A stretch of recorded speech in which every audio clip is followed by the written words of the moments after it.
থাকে গুন্ডা থাকে। একদিন যখন তোমাদেরকে গণহত্যা করা হবে, রাষ্ট্রসংঘ যখন বলবে কেন মারছো তো ঘরে, তখন দেশ দেখাবে দেখুন এদের রিপোর্ট 100 বছরের, এরা শুধু সমাজ বিরোধী। এদের এলাকায় গুন্ডা ডাকাত চোর মস্তান, কোনো ডাক্তার নেই, উকিল নেই, জজ নেই, ডিএম নেই, আইএস আইপিএস কেউ নেই। কি প্ল্যান চলছে বুঝতে পারছো? এটা একদিনের নয়। তুই মনে করেন আজকে ভেবেছে কালকে না। এই যে ওয়াকফ বিল লাগু হয়ে গেল, এটা কি তুমি মনে করো কালকে সব মসজিদে নেবে নাকি? না, প্রথম নেবে মেন শহরগুলোকে। তুই ভাববে আমারটা তো রয়েছে কেন, একসাথে নিলেই তো আমার কাছে যাচ্ছে। মতুয়াদের যে বুঝাচ্ছে, ভাই আমরা তো জানতাম তোমরা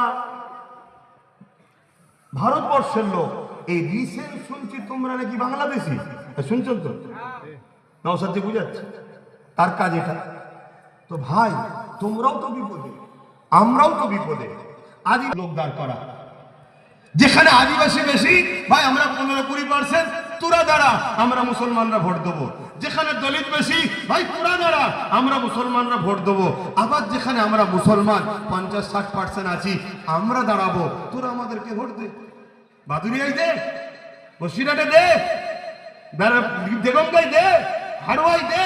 এভাবে একটা সেটিং তৈরি করে ও চাইছে একটা পাওয়ার তৈরি করব, যাতে করে প্রত্যেকটা গরিব অসহায় মানুষ সংবিধান যা অধিকার দিয়েছে অধিকার থেকে বাঁচতে পারে।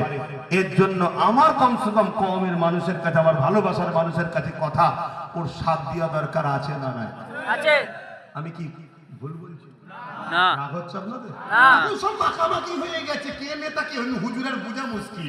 সব মুখে মুখ দিয়ে গো গো গো করছে এখন। ওসব দেখাতে কি নেই আর, ধর্মনীতি রাজনীতি সব এখন মিছে খিচড়ি টাইপের হয়ে গেছে। ভুল বলছি নাকি? হ্যাঁ, অতএব তাহলে সেই জায়গায় আপনারা আমার সাথে কারা সহমত, একটু হাত তুলে আল্লাহকে সাক্ষী দেবেন।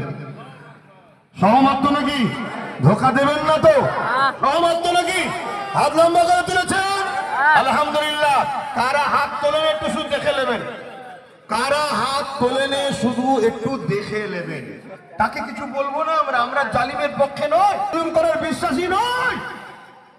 হাত নামান, আমরা বিশ্বাসী কি?